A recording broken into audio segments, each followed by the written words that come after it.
Nessa segunda parte desse vídeo, eu vou te fazer 11 perguntas chaves.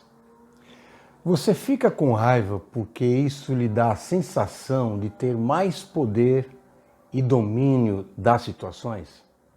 Sabe, algumas pessoas acreditam que ficar com raiva e se agarrar ao rancor é sinal de poder, de personalidade forte.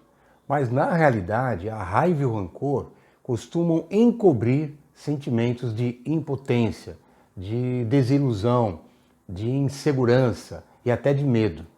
Por exemplo, se na sua infância você foi maltratado e teve que negar e reprimir a raiva para poder sobreviver, parte da sua melhoria inclui o fato de se permitir exteriorizar esses sentimentos agora.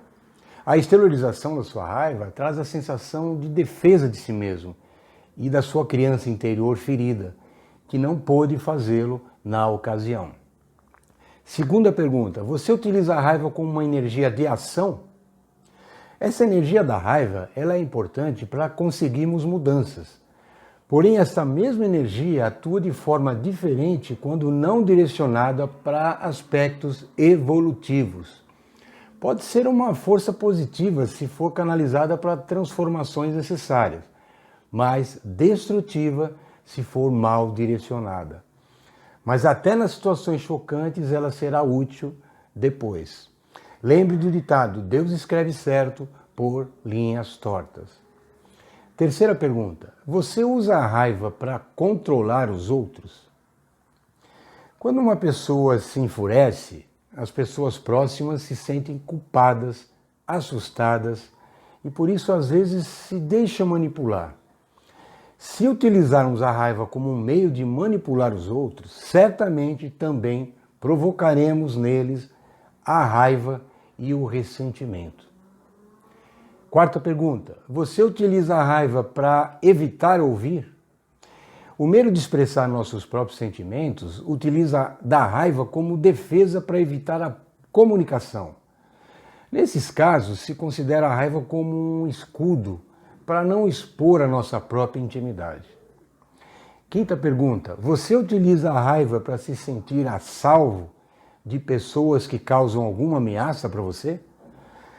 Acha que a raiva serve de proteção? Quando se projeta a raiva para outras pessoas, essas costumam se manter afastadas, porque como as pessoas não podem se aproximar muito, não temos motivos para nos sentir vulneráveis.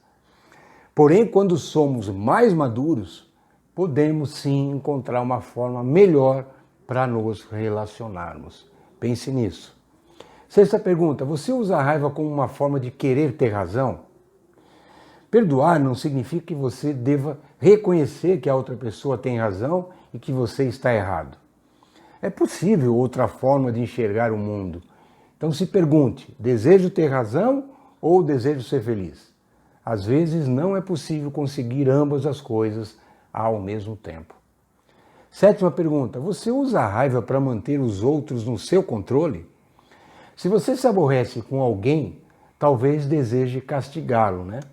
Uma maneira de consegui-lo é reforçar o sentimento de culpa no outro.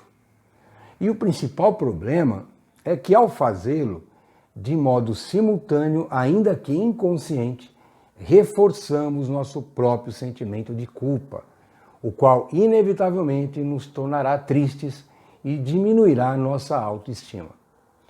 Oitava pergunta, você utiliza a raiva para evitar os sentimentos que esconde de si mesmo?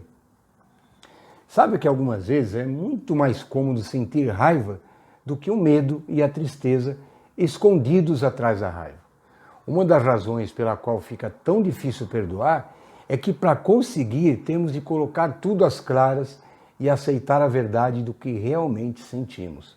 Isso pode ser uma revelação dolorosa se tivermos padronizados a negação dos nossos próprios sentimentos. Mas lembre-se que do outro lado da dor se encontra o alívio do sofrimento. Nona pergunta, você utiliza a raiva para segurar uma relação? Enquanto você se apoia na raiva, mantenha a relação com a pessoa com a qual você se irritou. Muitas separações ocorrem com a finalidade de afastar-se do seu parceiro. Mas enquanto guardarem o rancor, permanecerão ligados a essa pessoa. Isso acontece inclusive também com os jovens que saem de casa para poder fugir da raiva e o ressentimento que sentem contra os seus próprios pais. Mas se a raiva não está resolvida, sempre levarão consigo o problema não resolvido. 10ª pergunta. A raiva lhe mantém no papel de vítima? Quando você passa grande parte da sua vida sentindo-se vítima, pode ser que tenha uma enorme resistência para perdoar, porque ao fazê-lo você renuncia a uma boa parte da sua identidade.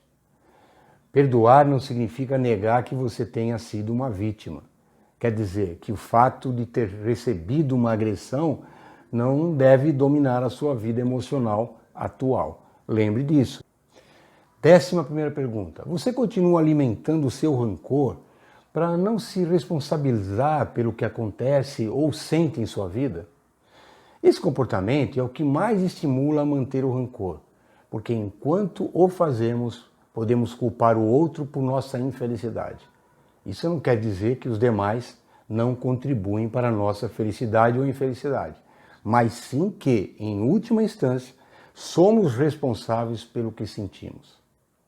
Saiba que enquanto considerar o seu problema exclusivamente externo a você, achando que não tem nada a ver com o que você sente, continuará impotente para a solução.